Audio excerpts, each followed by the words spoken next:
This is something that I have been dreading talking about, dreading diving into, scratching the surface of in any way. Been avoiding it.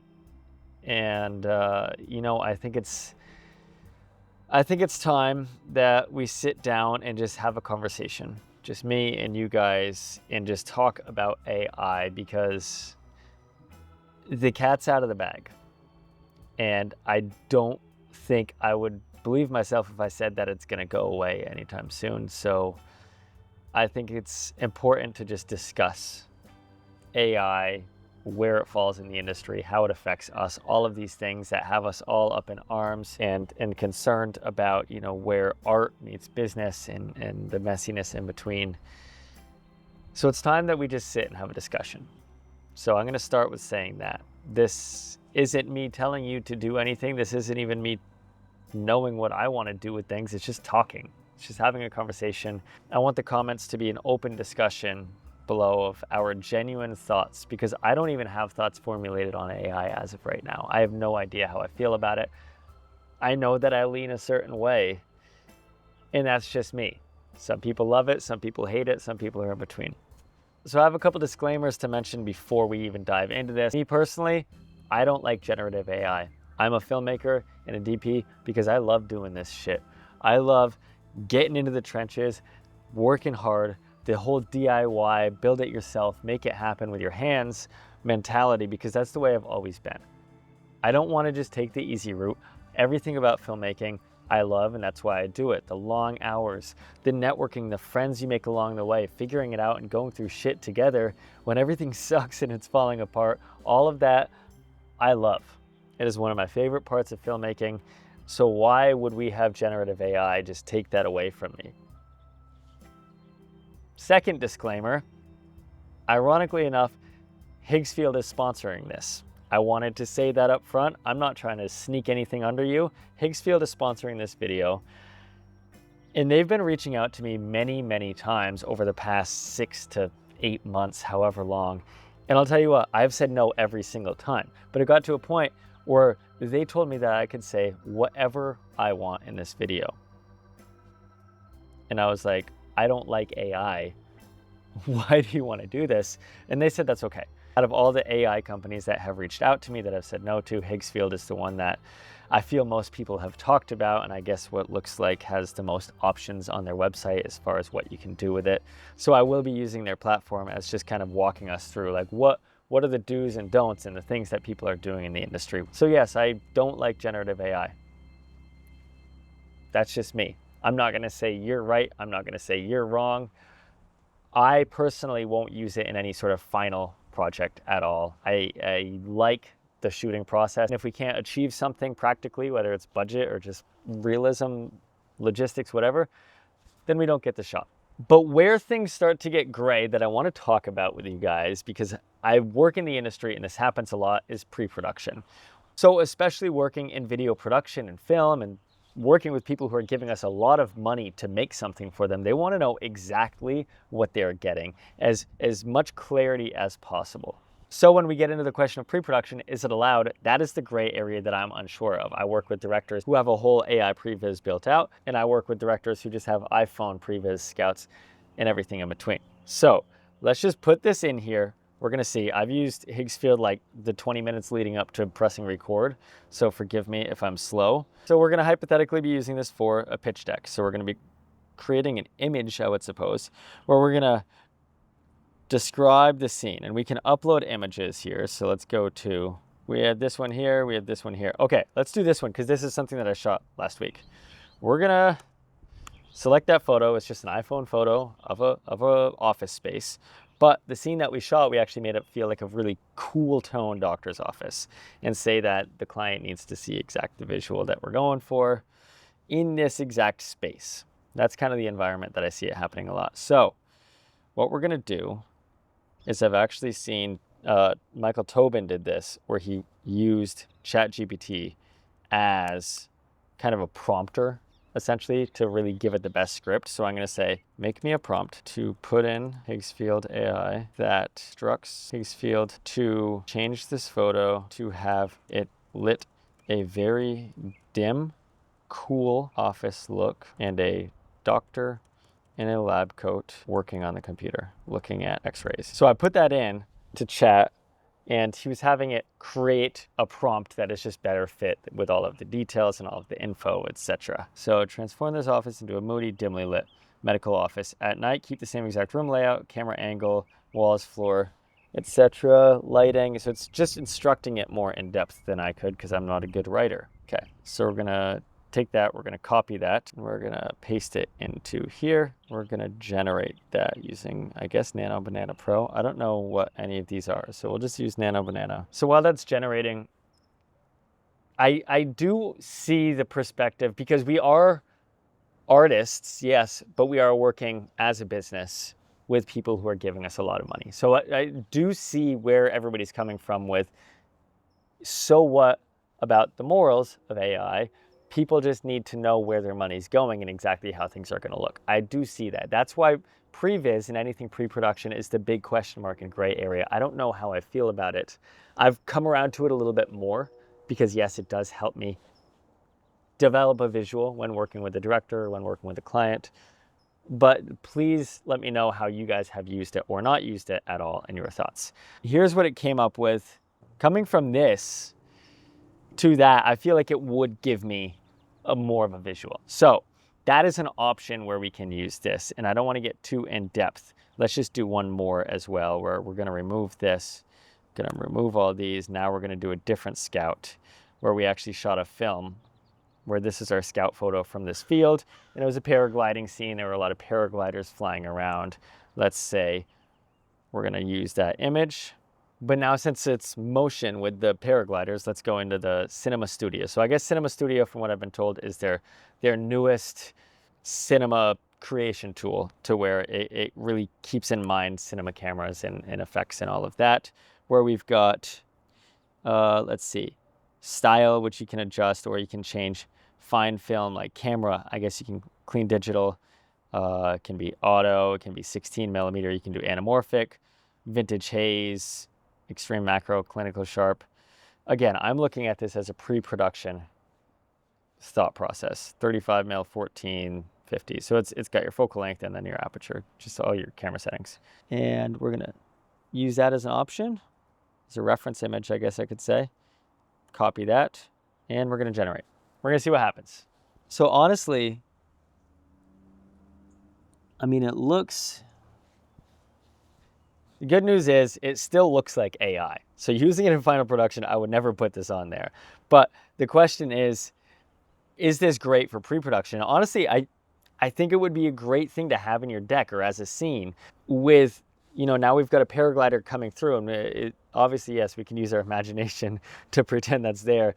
Might not be the best example, but I'm just walking you guys through of like photo to image generation as far as previs goes. So I've had this happen where I'm working with either a client or a director, and they provide me a ton of visuals that they've crafted all up through AI using reference images and stuff like this. And it allows me to get in their head. It allows me to know exactly what they want. I can see it as a visual, and we're already 5 steps ahead on that communication ladder of knowing exactly what they want. But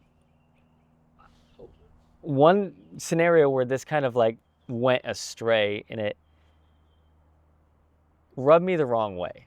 I was gaffing on a job, and it was a 2-day job, and we had a lot of looks. And the director and DP said, all right, this look we're gonna be doing, it was in a studio. So they were like, this look we're gonna be doing, just look at this exact reference image, we want that. And they had a whole PDF of all the different images for the scene. And the whole first half of the first day, I'm like, I feel weird copying an exact DP's work, because I was just gaffing on this. So I was just lighting it in the psych studio exactly how we needed. And I felt weird stealing a DP's work. I was like, no, let's make it our own. And I was kind of like trying to like tweak it a little bit without them knowing. But then come to find out, second half of the day, those were all images that were created using generative AI. They weren't even real. And I didn't know, which was the first like red flag in my head that I was confused about. But then also I was copying. And for some of them, I did a damn good job, and they looked identical to this. So it was this weird question of, I did this on my own, but I'm directly copying AI. And I didn't love being thrown in that situation. I didn't love just kind of being told like, copy this exactly, because it kind of goes against the grain of everything that I do and why I do it, which is just having fun and getting creative and making everything unique. What do we as filmmakers do when it comes to situations like this? Because it's going to happen. I've had clients come to me with full AI written scripts and AI written shot lists and everything done. I've had people send me links to their ChatGPT conversations. What do we do, and where do we draw the line as filmmakers of saying like, okay, this is allowed, this is not? In that particular example, I told my client, I was like, all right, because they wanted to use just AI voiceover. It's cheaper, it's quicker, it's easier. And I was like, no, we're not doing that. And I think that that's something that we can do, is kind of guide the hand of our clients and kind of teach them what's right and wrong. For this example, I was like, no, we don't, my production company doesn't do that. We are using AI voiceover, yes, as a placeholder, so we can line up the script and then you sign off on it. But then from there, I'm not printing you a final copy of that. Instead, we went to a voice actor and did it the standard way. But I did send the voice actor the full cut with the voiceover in it that was done through AI. So to them, they exactly know the placement, the cutting of everything, and exactly how it's going to look and feel. So it helps guide them. It's like a director giving me previs using AI. It's me giving them previs using AI as well. And I put out a question or a couple different polls on Instagram just asking you guys, like, where do we stand with Gen AI? Is it none at all? Is it previs only, or screw it, anything goes, use it for whatever you want? And I think like the greater majority of you guys, I think it was 60 or 70% of you guys said previs only. So we're okay with using it as a tool. And that I feel like is a middle ground that helps us be efficient in the film industry while not stepping on toes. And that to me is a happy medium. But I think that the kind of moral constant of it all is keep what we have going. We do this art because it's art and we love it, and we love the hard work, the camaraderie, the networking, the family that we build along the way. We love all of that. So keep that there. That's what's important to me. I think it's a great time and place to kind of bring back this small community feel of like, look out for each other. Are you doing good? Let's get you on this job. Let's bring you into this. Fuck AI. let's keep doing this and make the production happen, and that is what matters. So yes, I think that AI can certainly be a tool, and I was totally solid on my thoughts of this up until I was speaking with a director a little ways back about AI and how they use it, and they mentioned something to me that shifted my mindset again. So an example here, I just came up with this. We're documentary filmmakers. We are creating a documentary production, and we're talking about events that took place in a city 100 years ago when we didn't have cameras practically anywhere. It was very tough to get footage, and we need kind of a specific thing to paint the picture that tells the narrative of this documentary film following a generational family or whatever. I just came up with that example. So it perked my ears up a little bit more because I was like, okay, the whole argument that we have is AI is stealing a job. AI is like, why don't we just shoot it practically? Why don't we just source it, whatever? What if there is no footage?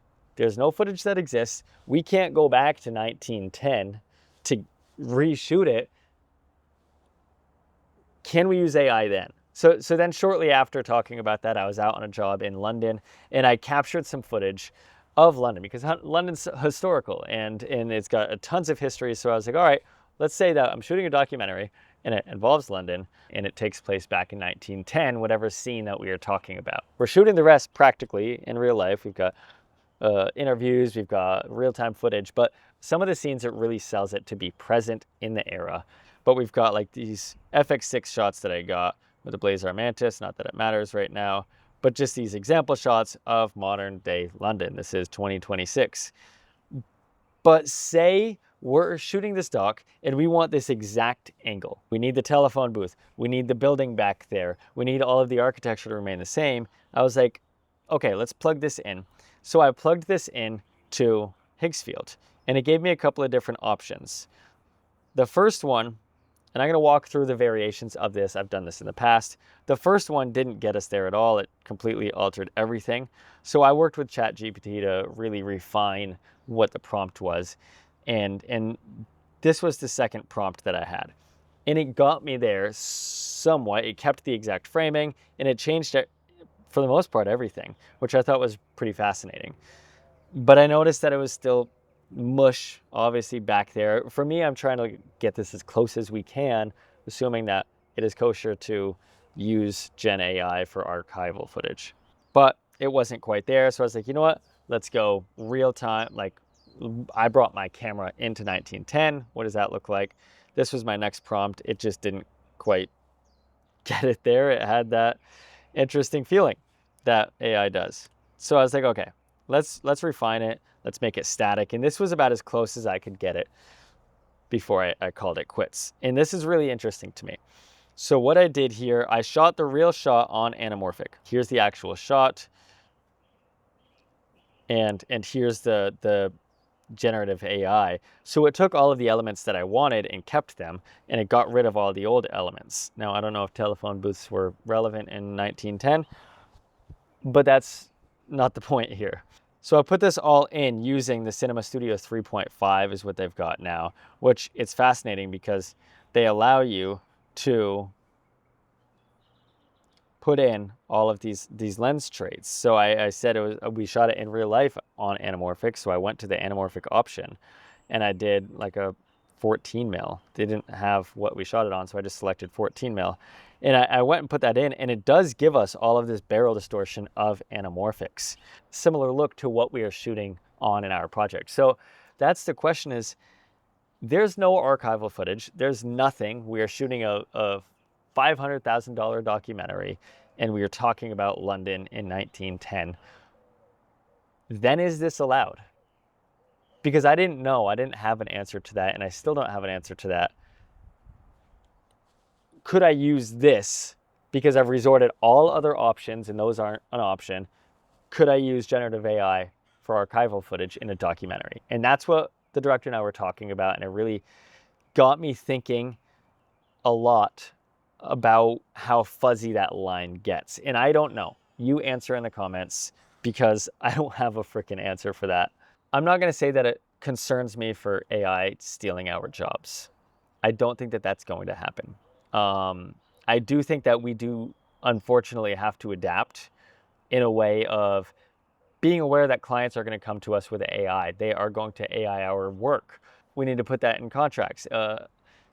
AI is going to be relevant. Unfortunately, if I could go back and eliminate AI before it happened, yes, I most likely would do that. But unfortunately, the cat's out of the bag. And double unfortunately, we as artists and filmmakers don't, in my opinion, have such a big impact to the entirety of AI. Our arts, yes, it is so important to have art and community, but AI has kind of infiltrated every single industry in life that involves a computer or tech or anything now. So I don't think us just saying delete AI and get rid of it is going to have an impact. So I think that, yes, unfortunately, we just will have to adapt and figure out how we go about and kind of ask ourselves and the people around us, what feels right?